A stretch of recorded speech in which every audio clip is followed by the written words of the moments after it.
Целосно пропадна владиниот проект за отстранување на децата питачи од улиците. Неофицијални извори од Министерството за труд и социјала и од натрешни работи за 24 вести тврдат дека транзитните центри во кои требаше да се собираат овие деца не функционираат. Информираат дека помпезно најавуваниот центар во Скопска автокоманда воопшто не се користи, а децата што питачат се вратени на улиците без никаква контрола. Министерот за труд и социјала Ристовски признава за проблемот, но вели дека центрите работеле, а питачите се врателе поради топлото време. Ние имаме проблем затоа што врз основа на нашите податоци и анализи, ние ова го очекувавме, овој бран со затоплување на времето и појавата на децата на улица.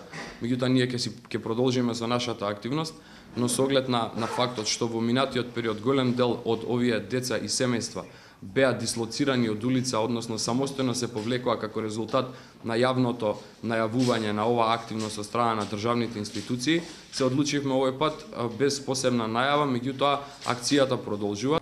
Сепак изворите за 24 вести објаснуваат дека дополнителен проблем се јавил кога во акциите за собирање на питачите наместо социјални работници, Министерството за труд ги испраќало волонтерите од центрите за социјална работа. Нивното неискуство и нестручност предизвикало и вистински драми на теренот, кога групи на родители и луѓе кои ги организираат питачите се собрале пред Скопска полициска станица, па дури и се обиделе да превртат комбе. По ова полицијата ги пуштила децата кои биле одземени. Пред неколку месеци, токму на промоцијата на транзитниот центар во автокоманда, надлежните тврдеа дека проблемот со децата питачи се решава. Ваквите заеднички активности на институциите даваат резултати. Од детската амбасада в Меѓаши вела дека и порано предупредувале дека 2 дневни центри за децата кои питачат не може да го решат проблемот.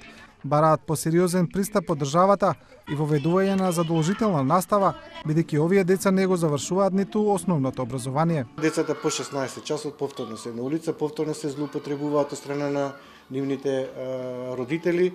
Државата треба да преземе мерки овие деца да ги вклучи во редовно задолжителен образовен процес. Значи треба да обезбеди топол оброк, обувки, облека за редовно школување. На Светскиот ден за борба против злоупотребата на децата питачи во Македонија има 18.500 деца без основно училиште. Околу 1000 деца не се впишани во изводите на матичните книги на родените, додека 2000 деца секојдневно на улиците питачат, мијат шофершебни и продаваат ситници.